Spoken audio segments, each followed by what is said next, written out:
ನಮಸ್ತೆ ಮಣ್ಣದ. ನಾವು ಈ ಹಿಂದೆ ಬಂದಾಗ ಇದು ಭಾಳ ಅಂದ್ರೆ ಒಂದೊಂದು ಜೇನು ಒಂದೊಂದು ಫೋಟೋ ಇತ್ತು ಮನುಷ್ಯ ಗಿಡ. ಅವಾಗ ತುಂಬ ಮುಟ್ರು ರೋಗ ಇತ್ತು. ಮುಟ್ರು ರೋಗ ನೋಡಿದ್ರೆ ಭಾಳ ಇದು ಅಂತ ನಮಗೆ ಒಂಥರ ಆಗಿತ್ತು. ಆದರೆ ಈ ಆರ್ಗಾನಿಕ್ ಕಂಪ್ನಿದು ಸ್ಪ್ರೇ ಮಾಡಿದ್ರೆ ಮುಟ್ರೆ ಯಾವುದಕ್ಕೂ ಹೋಗೋದಿಲ್ಲ ಅಂತಾರೆ.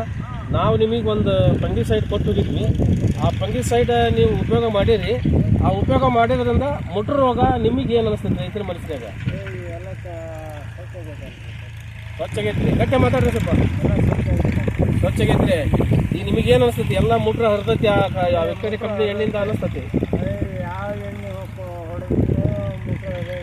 ಹಾಂ, ಈಗೆಲ್ಲ ಕ್ಲಿಯರ್ ಆಗೈತಲ್ರಿ. ನೋಡಿದ್ರೆ ಭಾಳ ಕ್ವಿಕ್ ಆಗಿ ಚೆನ್ನಾಗಿ ಕಾಣ್ತೈತಿ. ಇಲ್ಲ ನೋಡ್ರಿ, ಎಲ್ಲ ಗಿಡ ನೋಡಿದ್ರೆ ಎಲ್ಲ ಪೂರ್ತಿ ಮೈ ತುಂಬ ಮುಟ್ರಿತ್ತು. ಈಗ ಎಲ್ಲ ಗಿಡದಾಗ ನೋಡಿದ್ರೆ ನಾವು ಬುಡದಿಂದ ತುದಿ ಮಟನು ಒಂದು ಎಲಿನೂ ಮುಟ್ರೆ ಕಾಣೋದಿಲ್ಲ.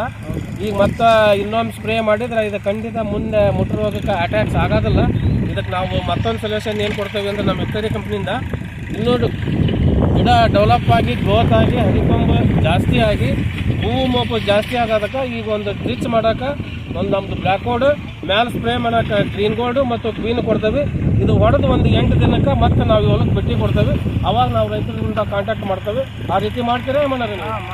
ಖಂಡಿತ ಮಾಡ್ತೀವಿ. ಸರಿ ರೀ, ಮಾಡಿರಿ. ಮತ್ತೆ 8 ದಿನ ಬಿಟ್ಟು ಬರ್ತೇವೆ.